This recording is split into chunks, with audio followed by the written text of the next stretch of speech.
आज तो हमने सोचा ही नहीं था कि हमें एयरपोर्ट पे इतना ज़्यादा रुकना पड़ेगा और हमारे पास कोई बुकिंग भी नहीं आएगी काफ़ी देर तक। तो आओ बताता हूँ शुरू से। तो hello guys, welcome to my mini vlog. सुबह सुबह हम निकल गए थे काम करने के लिए 11 बजे।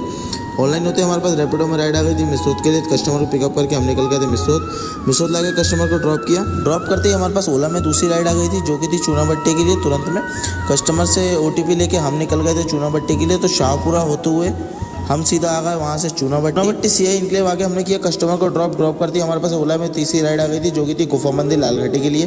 भी डाल के कस्टमर को किया पिकअप करके हम निकल गए थे सीधा लालघाटी के लिए। तो VIP का सुंदर व्यू लेते हुए हम सीधा आ गए वहाँ से लालघाटी चौराहे पे आके देखा आज पता नहीं किस बात की इतनी पुलिस लगी हुई थी, यहाँ पे क्या हो रहा था समझ में नहीं आ रहा था।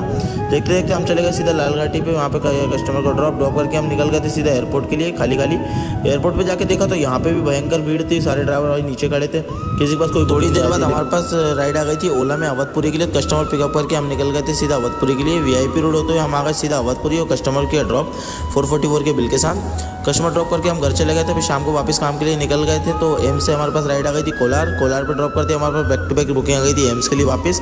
कस्टमर को एम्स से आके ड्रॉप किया। कस्टमर को ड्रॉप करके हम सीधे निकल गए थे घर के लिए। कोई बुकिंग आ नहीं रही थी तो हम कैसे घर चलते। भाई ब्लॉग अच्छा लगा हो तो लाइक और फॉलो जरूर करें। Thank you.